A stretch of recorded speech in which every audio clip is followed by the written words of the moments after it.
Vaishnavi film corporation భక్తి ప్రేక్షకులకు నమస్కారం. తిరుమల వెళ్లే భక్తులకు టీటీడీ శుభవార్త చెప్పింది. శ్రీ గోవిందరాజుల స్వామి వారి ఆలయంలో కూడా అన్నదానాన్ని ప్రారంభించింది. ఈ మేరకు నిత్య అన్నదానాన్ని TTD chairman Bhumana Karunakar Reddy, EO Dharma Reddy ప్రారంభించారు. భక్తులకు ప్రతిరోజు ఉదయం 11 గంటల నుండి సాయంత్రం 4 గంటల వరకు అన్నదాన ప్రసాదం అందిస్తున్నారు. తిరుమలలో 1,00,000 మంది పైగా భక్తులకు టీటీడీ అన్నదానం అందిస్తోంది. తిరుమలలో శ్రీవారి దర్శనానికి వెళ్లే భక్తులకు గతంలో తాను టీటీడీ పాలక మండలి అధ్యక్షుడిగా ఉన్నప్పుడు ప్రతి భక్తుడు అన్నదానంలో భోజనం తినే ఏర్పాటు చేశామన్నారు భూమన్ కరుణాకర్ రెడ్డి. అలాగే తిరుచానూరు, ఒంటిమిట్ట ఆలయాల్లో నిత్య అన్నదాన పథకం పెట్టామన్నారు.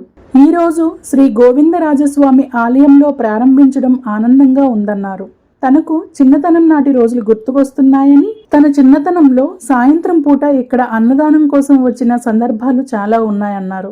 అలాంటిది ఈవేళ తానే టీటీడీ పాలక మండలి అధ్యక్షుడిగా శ్రీ గోవిందరాజస్వామి ఆలయంలో నిత్య అన్నదాన కార్యక్రమాన్ని ప్రారంభించడం మనసుకు చాలా చాలా ఆనందంగా ఉందన్నారు.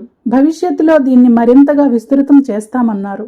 ఈ వీడియో మీకు నచ్చినట్లయితే ప్లీజ్ లైక్ చేయండి, షేర్ చేయండి, కామెంట్ చేయండి. అలానే మన వైష్ణవి ఫిల్మ్ కార్పొరేషన్ ఛానల్ని సబ్స్క్రైబ్ చేసుకోండి.